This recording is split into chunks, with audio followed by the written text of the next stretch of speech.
In this video, we're going to show you how to replace the rear upper brake line in your Dodge Ram, located right here. Using our 7/8 socket, let's go ahead and loosen and remove our lug nuts.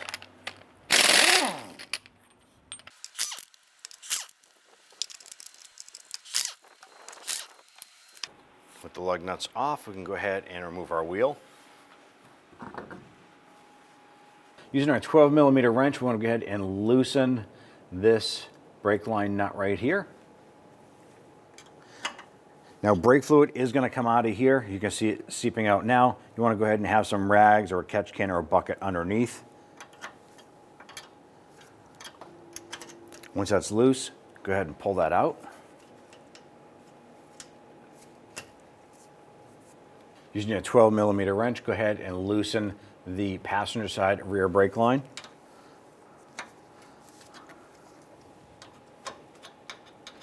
You want to make sure when loosening the nut that the line is not twisting with it. Right here, go ahead and pull up the vent tube. And the other side, just pull that out, set this aside. Using a 14mm wrench, we're going to go ahead and remove the vent tube here. This goes through and threads into the differential tube here, so you want to be careful not to break this. This holds the line to the differential.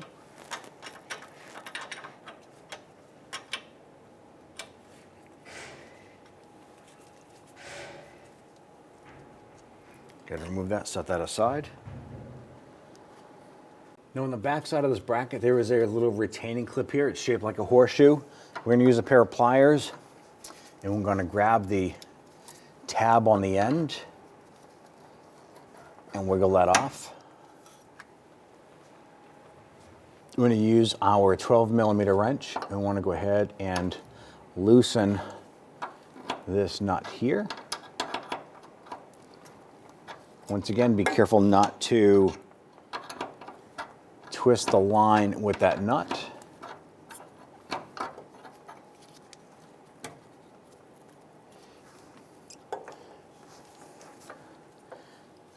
Now fluid is going to come out of this hard line here and start running down, so be careful of that. Now the end of this hose here is a hexagon shape, just like it is in this plate, so it actually fits into it. It's keyed. We're going to go ahead and install that there.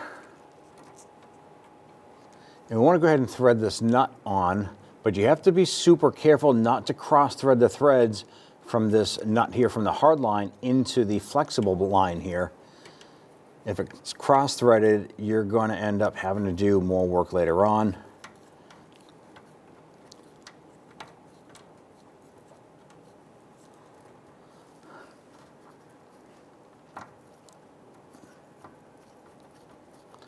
So start it by hand, get that threaded into place. I like to thread it down as far as you can by hand. Then you go ahead and take your wrench, and you want to go ahead and snug that down. You want to go ahead and wipe this down. Once that's clean, then go ahead and push this back and in. And we need to reinstall our horseshoe clip here.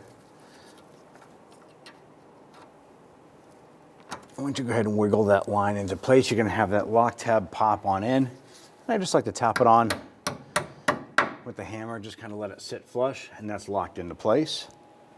I'm going to go ahead and take the block here, and I'm going to go ahead and get the other line, or get the passenger side rear line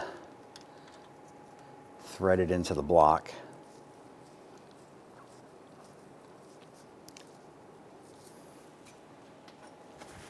Once you get that caught a few threads, I'm simply going to take my wrench. I'm not going to tighten it down. I just want to get it in a majority of the way.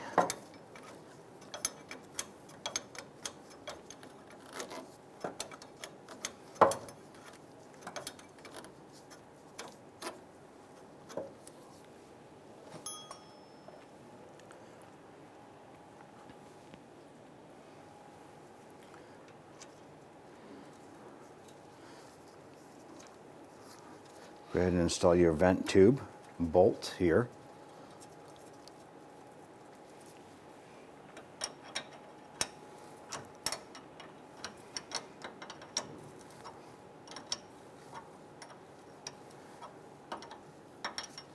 You want to make sure that that beveled section on the block lines up. And go ahead and snug this down. At this point here, if you want, go ahead and pop on your vent tube. Tuck that up under the chassis here. Go ahead and line up the brake line.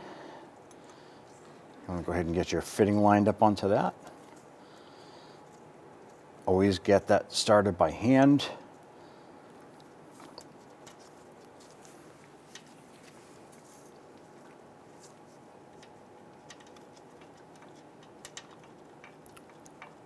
And once you get that started, we're going to go ahead and tighten it down with our wrench.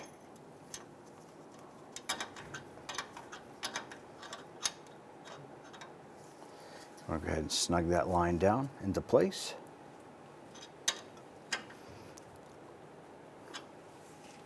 Now they're all assembled there. We're just going to use some solvent. I'm going to clean up any of that brake fluid that was leaking out here. Now underneath the hood, you're going to go ahead and locate your brake master cylinder, your reservoir right here with the fluid in it. Now there's a minimum line right here and a max line right here. Our fluid has leaked down a bit, so we want to go ahead and top off that fluid before we go any further. So just remove that cap.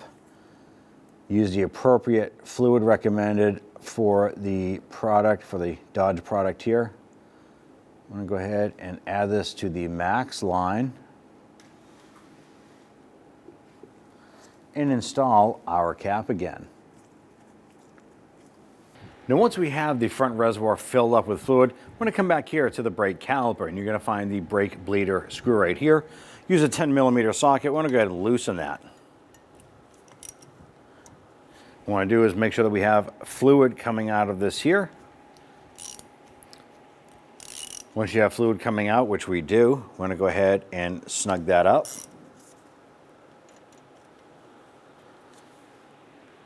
I'm going to go ahead and clean that with some solvent so we don't have any residual brake fluid sitting around here.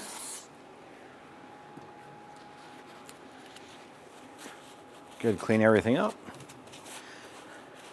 Now what you want to do is hop into the vehicle, pump up the brakes.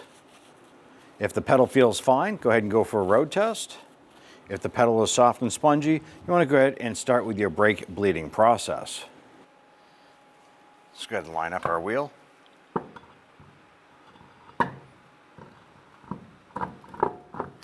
That lined up, and let's go ahead and install our lug nuts. Once we have all these on, I'm going to go ahead and snug them down.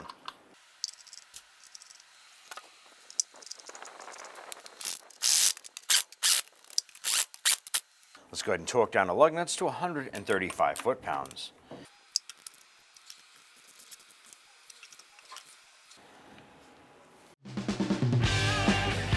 When only the best will do, demand TRQ. The only company that lets you view before you do.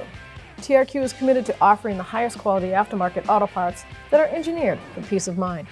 Thanks for using and viewing with TRQ.